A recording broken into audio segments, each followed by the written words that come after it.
जय हिंद, वंदे मातरम। प्यारे साथियों, तो आप लोग कैसे हैं? आशा करते हैं आप लोग बिल्कुल सही होंगे।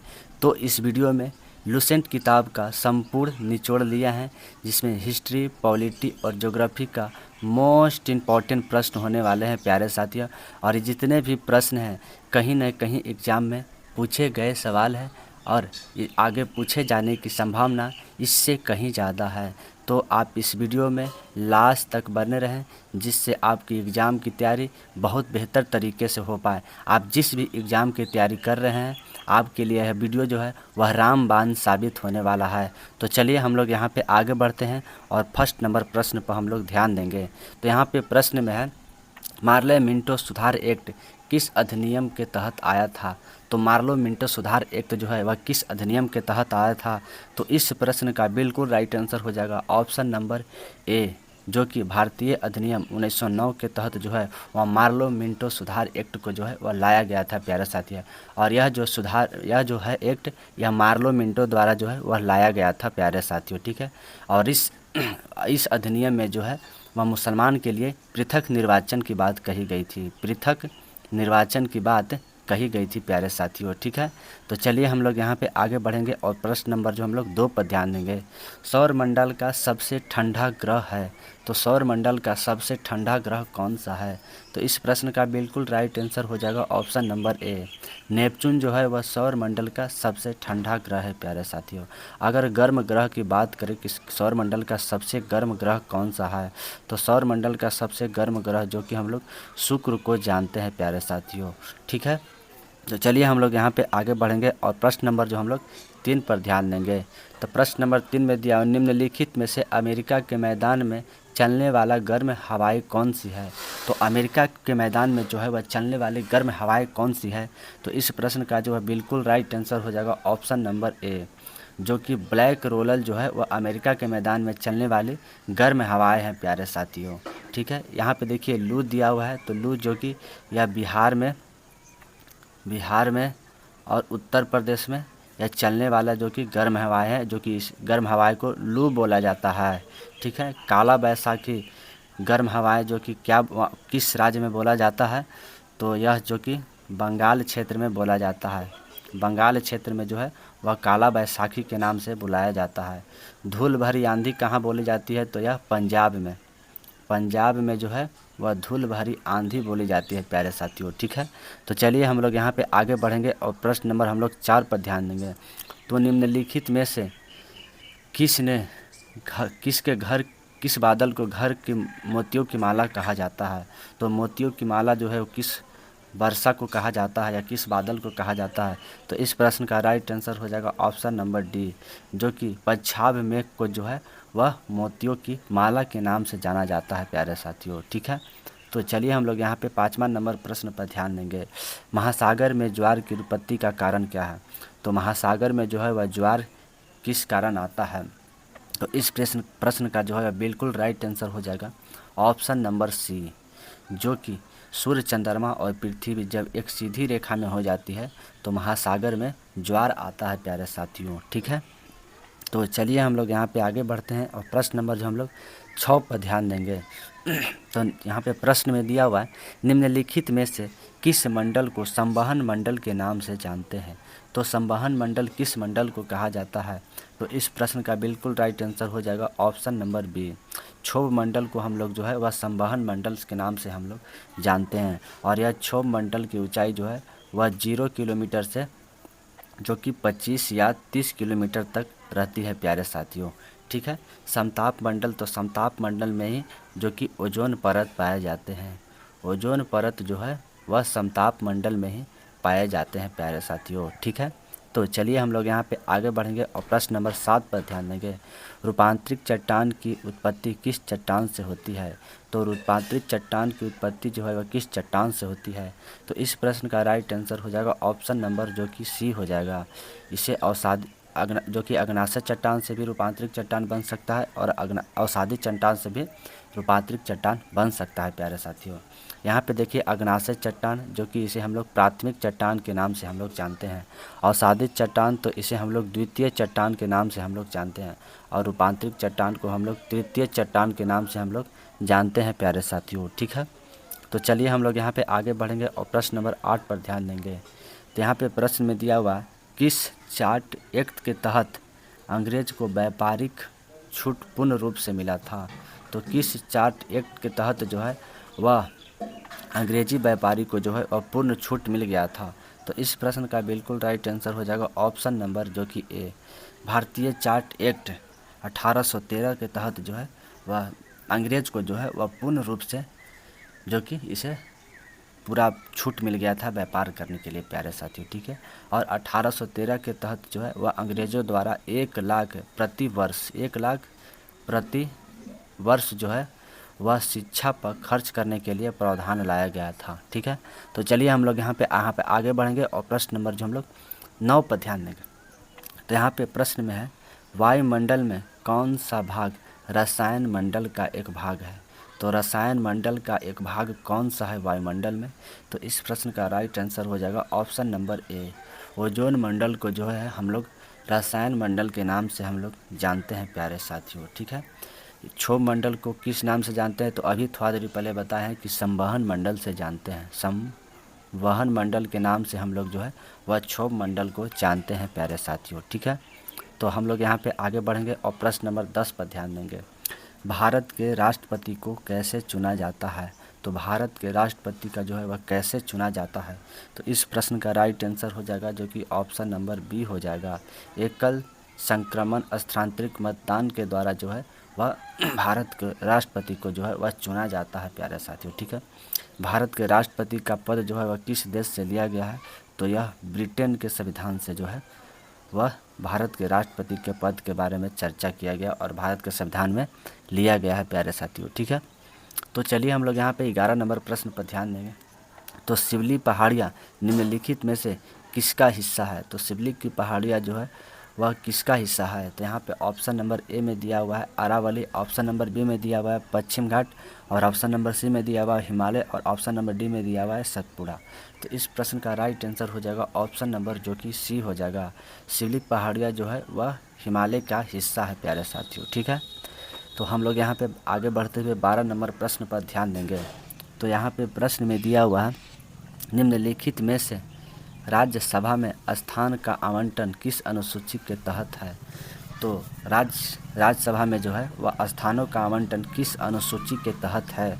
तो इस प्रश्न का राइट आंसर हो जाएगा ऑप्शन नंबर जो कि ए।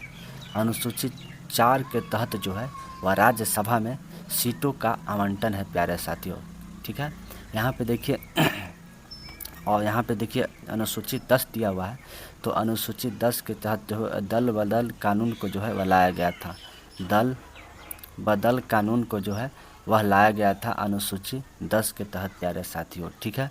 तो चलिए हम लोग यहाँ पे आगे बढ़ेंगे और यहाँ पे हम लोग प्रश्न नंबर 13 पर ध्यान देंगे।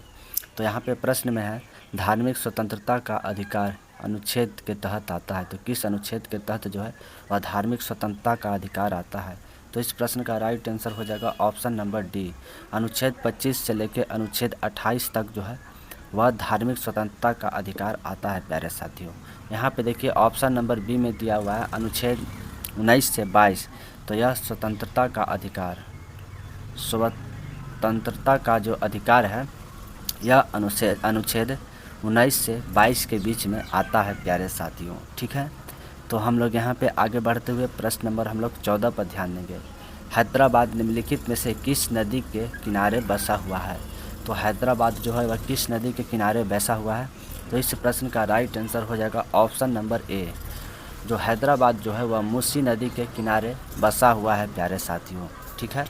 तो यमुना नदी के किनारे कौन सा बसा हुआ है। तो यह दिल्ली शहर जो है यह यमुना नदी के किनारे बसा हुआ है प्यारे साथियों, ठीक है। तो चलिए हम लोग यहाँ पे 15 नंबर प्रश्न पर ध्यान देंगे। तो युवाओं का सदन किस सदन को कहा जाता है। तो युवाओं का सदन जो है वह किस सदन को कहते हैं। तो इस प्रश्न का राइट आंसर हो जाएगा ऑप्शन नंबर बी। लोकसभा को जो है वह युवाओं का सदन के नाम से हम लोग जानते हैं प्यारे साथियों, ठीक है। यह किस अनुच्छेद के तहत आता है। तो यह 81 अनुच्छेद के तहत जो है वह लोकसभा के बारे में चर्चा है। यहाँ पे देखिए ऑप्शन नंबर ए में दिया हुआ है राज्यसभा। तो राज्यसभा को हम लोग वृद्ध सदन कहते हैं, वृद्ध सदन के नाम से इसे हम लोग जानते हैं। और यह 80 अनुच्छेद के तहत इसके बारे में चर्चा है प्यारे साथियों। ठीक है, तो हम लोग यहाँ पे आगे बढ़ेंगे और प्रश्न नंबर जो हम लोग 16 पर ध्यान देंगे। तो निम्नलिखित में से दोनों सदनों की संयुक्त बैठक किस देश से उधार लिया गया है? तो दोनों सदनों का संयुक्त बैठक जो है वह किस देश से उधार लिया गया है? तो इस प्रश्न का राइट आंसर हो जाएगा ऑप्शन नंबर जो कि बी, ऑस्ट्रेलिया से जो है वह दोनों सदनों की संयुक्त बैठक जो है उसका जो है अपने संविधान में जो है वह भारत के संविधान में जोड़ा गया है प्यारे साथियों। ठीक है, ऑस्ट्रेलिया से एक चीज़ और लिया गया है तो वह समवर्ती सूची, समवर्ती सूची को जो है वह ऑस्ट्रेलिया के ही संविधान से लिया गया है प्यारे साथियों। ठीक है, आयरलैंड से किस चीज़ को लिया गया है अपने संविधान में? तो आयरलैंड से राज्य के नीति निर्देशक तत्व, नीति निर्देशक तत्व को जो है वह आयरलैंड के संविधान से लिया गया है प्यारे साथियों। ठीक है, तो चलिए हम लोग यहाँ पे आगे बढ़ेंगे और प्रश्न नंबर 17 पर ध्यान देंगे। तो यहाँ पे प्रश्न में दिया हुआ है सौर मंडल का सबसे छोटा ग्रह कौन सा है? तो सौर मंडल का सबसे छोटा ग्रह की बात किया जा रहा है कि वह कौन सा है? तो इस प्रश्न का राइट आंसर हो जाएगा ऑप्शन नंबर बी, जो कि सौर मंडल का सबसे छोटा ग्रह जो कि बुध को कहा जाता है प्यारे साथियों। ठीक है, यह सूर्य की परिक्रमा जो है वह 88 दिन में जो है वह सूर्य की परिक्रमा लगा लेता है। ठीक है, और सौर मंडल का सबसे बड़ा ग्रह कौन सा है? तो सौर मंडल का सबसे बड़ा ग्रह जो कि बृहस्पति है प्यारे साथियों। ठीक है, सौर मंडल का सबसे बड़ा ग्रह बृहस्पति है। तो चलिए हम लोग यहाँ पे आगे बढ़ेंगे और प्रश्न नंबर 18 पर ध्यान देंगे। तो निम्नलिखित में से लोकताल झील भारत के किस राज्य में स्थित है? तो लोकताल झील जो है वह भारत के किस राज्य में स्थित है प्यारे साथियों? तो इस प्रश्न का राइट आंसर हो जाएगा ऑप्शन नंबर सी, जो कि मणिपुर में जो है वह लोकताल झील स्थित है प्यारे साथियों। ठीक है, केरल में कौन सा झील है? तो केरल में जो है वह पेरियार झील जो है वह केरल राज्य में स्थित है प्यारे साथियों। ठीक है, तो चलिए हम लोग यहाँ पे आगे बढ़ते हुए और प्रश्न नंबर जो हम लोग 19 पर ध्यान देंगे। तो यहाँ पे प्रश्न में दिया हुआ ओजोन परत को क्षय को रोकने के लिए कौन सा सम्मेलन किया गया था? तो ओजोन परत को जो है वह क्षय को रोकने के लिए जो है वह कौन सा सम्मेलन को किया गया था? तो इस प्रश्न का राइट आंसर हो जाएगा ऑप्शन नंबर सी, जो कि मॉन्ट्रियल प्रोटोकॉल जो है वह ओजोन परत को रोकने के लिए किया गया था। और ओजोन परत का जो क्षय हुआ वह किसके कारण होता है? तो क्लोरोफ्लोरोकार्बन के कारण जो है क्लोरोफ्लोरोकार्बन के कारण जो है वह ओजोन परत का क्षय होता है प्यारे साथियों। ठीक है, और यह ओजोन परत जो है हमारे लिए लाभदायक है। यह जो है वह परावैंगनिक किरण को रोकता है, परावैंगनिक किरण को जो है यह रोकता है प्यारे साथियों। ठीक है, तो चलिए हम लोग यहाँ पे आगे बढ़ते हुए प्रश्न नंबर जो हम लोग 20 पर ध्यान देंगे। तो यहाँ पे प्रश्न में दिया हुआ है स्थानीय स्तर पर लोकतांत्रिक विकेंद्रीकरण तिर्यक राष्ट्रीय पंचायती राज की स्थापना किसने की? तो तिर्यक स्तरीय पंचायती राज की स्थापना किसके द्वारा किया गया था? तो इस प्रश्न का राइट आंसर हो जाएगा ऑप्शन नंबर बी, बलवंत राय मेहता समिति द्वारा जो है वह तिर्यक स्तरीय पंचायती राज व्यवस्था को स्थापित किया गया था प्यारे साथियों। ठीक है, तो हम लोग यहाँ पे आगे बढ़ते हैं और प्रश्न नंबर 21 पर ध्यान देंगे। तो प्रश्न में दिया हुआ है भारतीय संविधान में नागरिक के लिए मौलिक कर्तव्य किस भाग के तहत है? तो यहाँ पे देखिए मौलिक कर्तव्य जो है वह किस भाग के तहत है? तो इस प्रश्न का राइट आंसर हो जाएगा ऑप्शन नंबर जो कि बी हो जाएगा, भाग 4A के तहत जो है जो है वह मौलिक कर्तव्य के बारे में चर्चा है प्यारे साथियों। और इसे 42वें संविधान संशोधन 1976 के तहत सरदार स्वर्ण सिंह समिति के सिफारिश पर जो है इसे जोड़ा गया था प्यारे साथियों। ठीक है, और यह मौलिक कर्तव्य जो कि रूस के संविधान से लिया गया है। ठीक है, तो चलिए हम लोग यहाँ पे आगे बढ़ेंगे और प्रश्न नंबर जो है हम लोग 22 पर ध्यान देंगे। तो यहाँ पे 22 नंबर प्रश्न में दिया हुआ है आपातकालीन उपबंधन भारतीय संविधान में किस राष्ट्र से लिया गया है? तो आपातकालीन उपबंधन जो है वह किस राष्ट्र से लिया गया है? तो इस प्रश्न का राइट आंसर हो जाएगा ऑप्शन नंबर बी, जर्मनी के संविधान से जो है हम लोग आपातकालीन उपबंधन को ले आए हैं प्यारे साथियों। ठीक है, यहाँ पे देखिए ऑप्शन नंबर डी में दिया हुआ है कनाडा। तो कनाडा से जो है हम लोग राज्यपाल जो है हम लोग कनाडा के संविधान से ले आए हैं प्यारे साथियों। ठीक है, तो हम लोग यहाँ पे आगे बढ़ते हैं और प्रश्न नंबर जो है हम लोग 23 पर ध्यान देंगे। तो यहाँ पे प्रश्न में दिया है संविधान के 8वीं अनुसूची में किसका वर्णन है। तो संविधान के 8वीं अनुसूची में जो है किस चीज़ का वर्णन है। तो इस प्रश्न का राइट आंसर हो जाएगा ऑप्शन नंबर जो कि ए, भाषा से संबंधित जो है वह 8वीं अनुसूची के तहत चर्चा है प्यारे साथियों। और यह किस भाग के तहत आता है, तो यह भाग नंबर 18 के तहत जो है वह आता है प्यारे साथियों। ठीक है, यहाँ पे चलिए हम लोग यहाँ पे आगे बढ़ते हुए प्रश्न नंबर जो है हम लोग 24 पर ध्यान देंगे। तो संविधान के भाग 3 किसके बारे में विवरण है। तो भाग 3 जो है यह किस चीज़ को बताता है।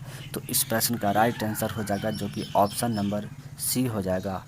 मौलिक कर्तव्य जो है वह भाग 3 के बारे में चर्चा है प्यारे साथियों। ठीक है, और मौलिक कर्तव्य किस किस अनुच्छेद के तहत आता है। तो यह 12 से 35 तक जो है वह मौलिक कर्तव्य के बारे में चर्चा है और मौलिक अधिकार के बारे में चर्चा है। और यह मौलिक अधिकार किस देश से लिया गया है। तो यह यूएसए के संविधान से जो है वह मौलिक कर्तव्य को लाया गया है प्यारे साथियों। ठीक है, तो चलिए हम लोग यहाँ पे आगे बढ़ेंगे और प्रश्न नंबर जो है हम लोग यहाँ पे देखिए कुछ कथन दिया हुआ है। तो राय मेहता समिति का गठन पंचायती राज व्यवस्था को मजबूत करने का प्रदान करने के लिए वर्ष 1956 में बलवंत राय मेहता समिति का अध्यक्ष बनाया गया था। और इस समिति के अध्यक्ष बलवंत राय मेहता जी थे और इसे 73वां संविधान संशोधन के तहत जो है इसे जोड़ा गया था प्यारे साथियों। ठीक है, तो चलिए हम लोग यहाँ पे आगे बढ़ेंगे और प्रश्न नंबर 24 पर ध्यान देंगे। तो प्रश्न में दिया हुआ है 8वीं पंचवर्षीय योजना कब से कब के बीच हुआ था। तो 8वीं पंचवर्षीय योजना जो है वह कब से कब के बीच हुआ था। तो इस प्रश्न का राइट आंसर हो जाएगा जो कि ऑप्शन नंबर जो कि डी हो जाएगा।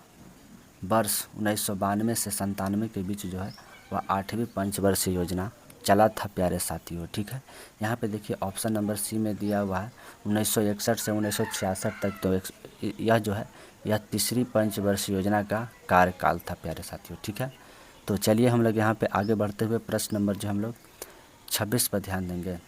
तो प्रश्न में दिया हुआ है संघ लोक सेवा आयोग का गठन कब किया गया था। तो संघ लोक सेवा आयोग का जो गठन है वह कब किया गया था। तो इस प्रश्न का जो है वह बिल्कुल राइट आंसर हो जाएगा ऑप्शन नंबर ए हो जाएगा प्यारे साथियों। ठीक है, 26 जनवरी 1950 को जो है वह संघ लोक सेवा आयोग का गठन किया गया था प्यारे साथियों। ठीक है, तो चलिए हम लोग यहाँ पे आगे बढ़ेंगे और प्रश्न नंबर 27 पर ध्यान देंगे। तो सूर्य की परिक्रमा कौन सा ग्रह सर्वाधिक समय तक लगाता है। तो सूर्य की परिक्रमा जो है वह सबसे अधिक समय तक कौन लगाता है। तो इस प्रश्न का राइट आंसर हो जाएगा ऑप्शन नंबर ए, नेपच्यून जो है वह सर्वाधिक समय तक लगाता है और यह 164 वर्ष तक जो है 164 वर्ष तक जो है वह सूर्य की परिक्रमा लगाता है प्यारे साथियों। ठीक है, बृहस्पति जो है वह कितना दिन तक चक्कर लगाता है। तो यह 12 वर्ष तक जो है वह सूर्य का परिक्रमा लगाता है प्यारे साथियों। ठीक है, तो चलिए हम लोग यहाँ पे आगे बढ़ेंगे और प्रश्न नंबर जो हम लोग 28 पर ध्यान देंगे। तो प्रश्न में दिया हुआ है दिल्ली के प्रसिद्ध जामा मस्जिद का निर्माण किसने करवाया था।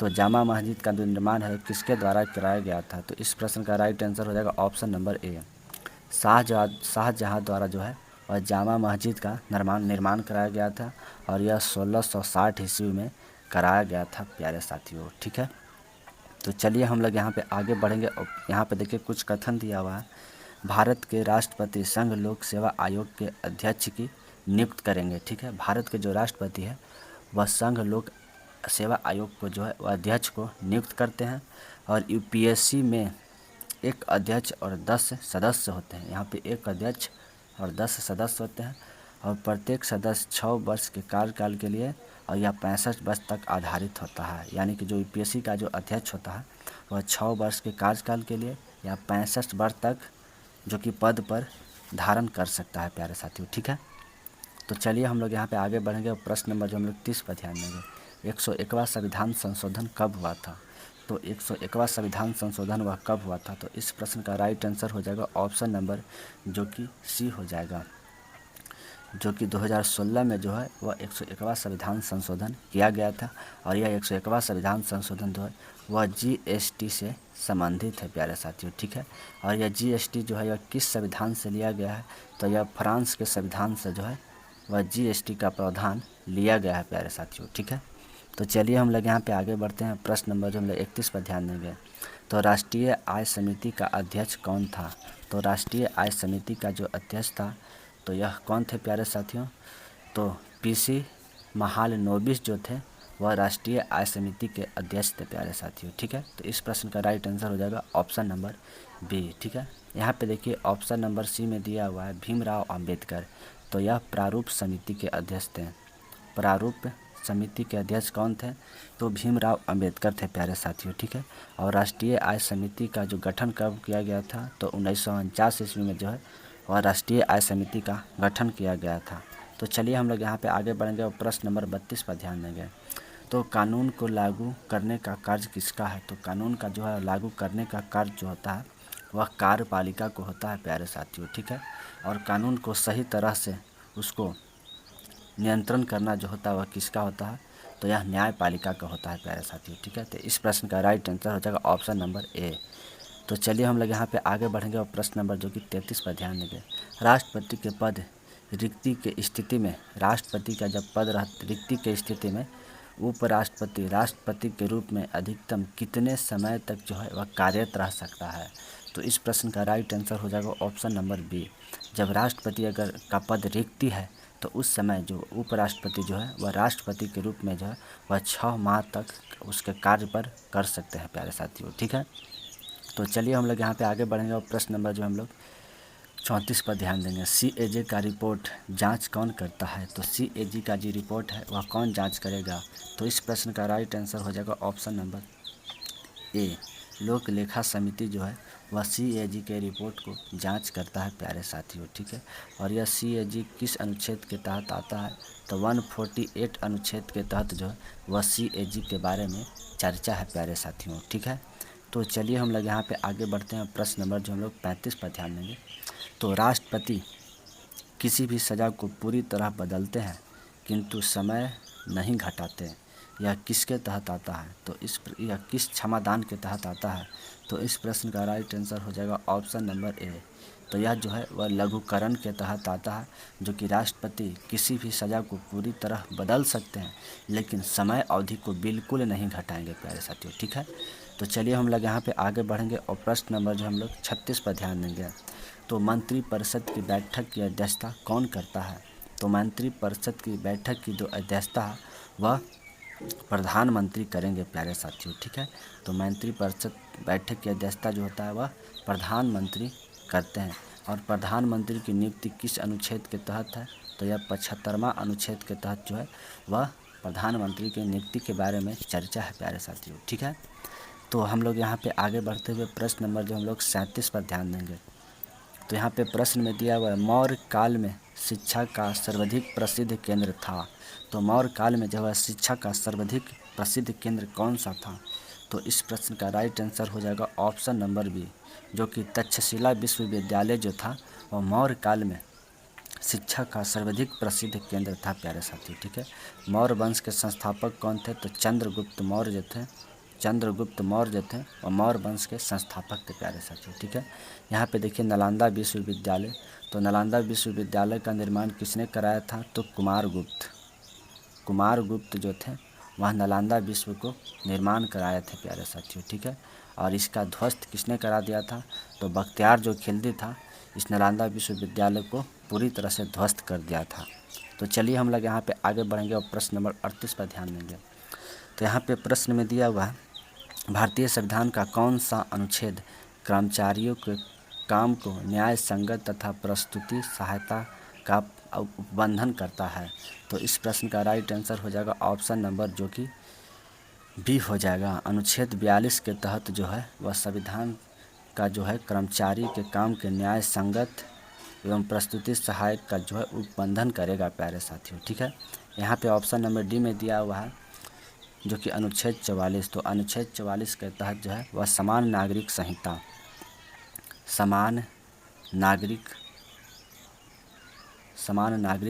के बारे में चर्चा है अनुच्छेद 44 के तहत। तो चलिए हम लोग यहाँ पे प्रश्न नंबर जो कि 39 पर ध्यान देंगे। तो प्रश्न में दिया हुआ है भारतीय संविधान का कौन सा भाग भारत के नीति निर्देशक तत्व के सिद्धांत के संबंधित है। तो कौन सा भाग जो है वह राज्य के नीति निर्देशक तत्व के सिद्धांत के तहत आता है। तो इस प्रश्न का राइट आंसर हो जाएगा जो कि ऑप्शन नंबर बी हो जाएगा। भाग 4 जो है वह राज्य के नीति निर्देशक तत्वों के बारे में चर्चा है प्यारे साथियों, ठीक है।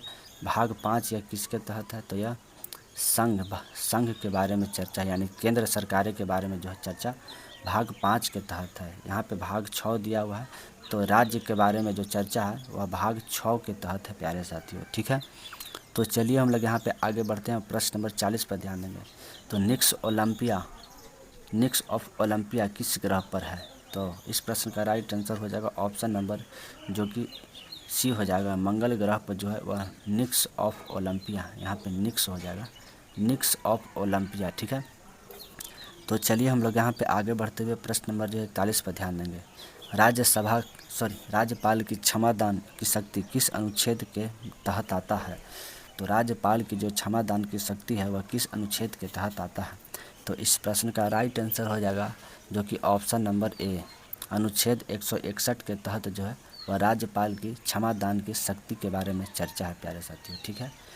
जो कि राष्ट्रपति की क्षमादान की शक्ति किस अनुच्छेद के तहत है, तो अनुच्छेद 72 के तहत जो है वह राष्ट्रपति के क्षमादान की शक्ति है प्यारे साथियों, ठीक है।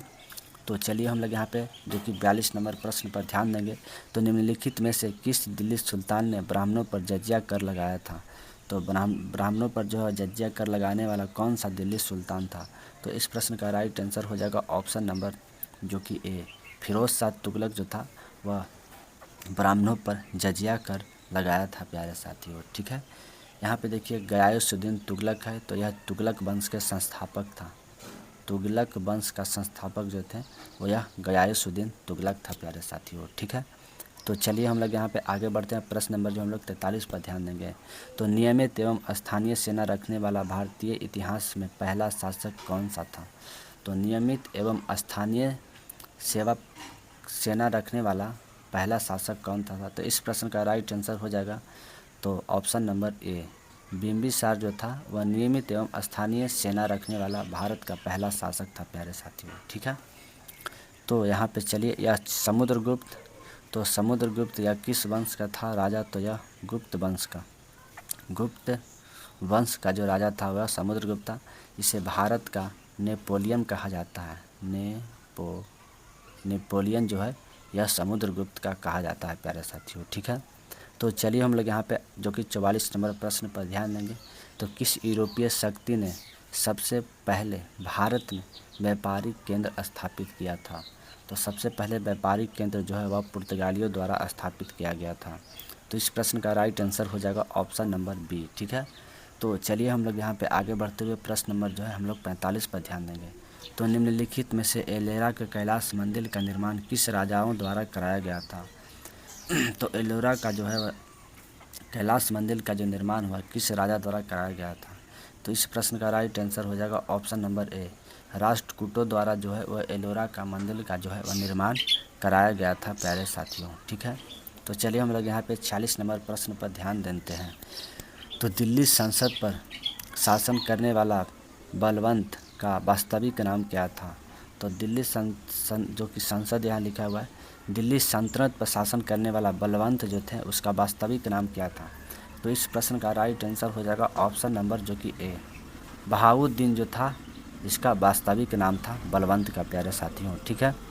तो चलिए हम लोग यहाँ पे आगे बढ़ते हैं, प्रश्न नंबर 47 पर ध्यान देंगे। तो निम्नलिखित में से शेर शाह के मकबरे को ताज से भी सुंदर कहा या किसने कहा था। तो इस प्रश्न का राइट आंसर हो जाएगा ऑप्शन नंबर ए, जो कि कनिंघम जो थे वह कहे थे कि शेर शाह का मकबरा जो है वह ताजमहल से भी सुंदर है, ठीक है। तो चलिए हम लोग यहाँ पे आगे बढ़ेंगे और प्रश्न नंबर जो हम लोग 48 पर ध्यान देंगे। तो दिल्ली सुल्तान अकबर ने दिन ए इलाही धर्म की स्थापना कब किया था। तो दिन ए इलाही धर्म की जी स्थापना जो है वह प्रारंभ जो है वह किस वर्ष किया था।